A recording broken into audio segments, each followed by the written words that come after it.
2026 சைக்கிளில் first short notice ரயில்வேலேருந்து வந்திருக்கு. ஏஎல்பி அசிஸ்டன்ட் லோகோ பைலட்டுக்கான ஷார்ட் நோட்டீஸ் வந்திருக்கு. ஸோ எப்போ இந்த எக்ஸாம் அப்ளை அப்படின்னு பார்த்தீங்கன்னா மே 15 ஜூன் 14 நம்ம எக்ஸாம் அப்ளை பண்ணியிருக்கணும் அப்படின்னு வந்திருக்கு. இந்த சைக்கிளுக்கான ஃபர்ஸ்ட் ஷார்ட் நோட்டீஸ் இதுதான் வந்திருக்கு. ஸோ ஃபுல் நோட்டிஃபிகேஷன் இந்த டைத்தில் வரும். ஸோ இதோட பேட்டர்ன் அப்படின்னு பார்த்தோம்னா நம்ம ஆர்ஆர்பி குரூப் டி பேட்டர்னும் ஏஎல்பியோட ப்ரிலிம்ஸ் பேட்டர்னும் ஒன்று தான். ஸோ அதே maths, reasoning, science, current affairs and general awareness இருக்கும். ஸோ நம்ம டேப் ஐஸில் ஆதிரன் ஆன்லைன் பேட்ச் போய்கிட்டு இருக்கு. ஸோ இது ஆர்ஆர்பி குரூப் டிக்கு ஏஎல்பி ரெண்டுக்கும் கம்பைண்டாக தான் போய்கிட்டு இருக்கு. ஏன்னா ரெண்டுக்கும் சேம் சிலபஸ் தான். ஸோ இந்த பேட்சில் ஜாயின் பண்ண நினைக்கிறவங்க கீழே இருக்க நம்பருக்கு காண்டாக்ட் பண்ணுங்க.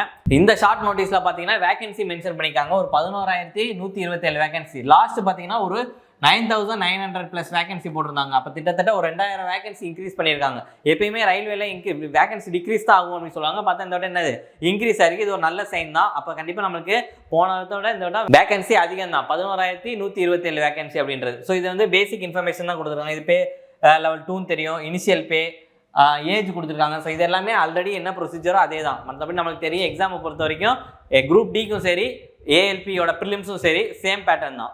இதோட ஃபுல் நோட்டிஃபிகேஷன் வீடியோ கூடிய சீக்கிரம் நம்ம டேப் ஐஸ் யூடியூப் சேனலில் வரும். மறக்காமல் சப்ஸ்கிரைப் பண்ணி வச்சுக்கோங்க. தேங்க்யூ.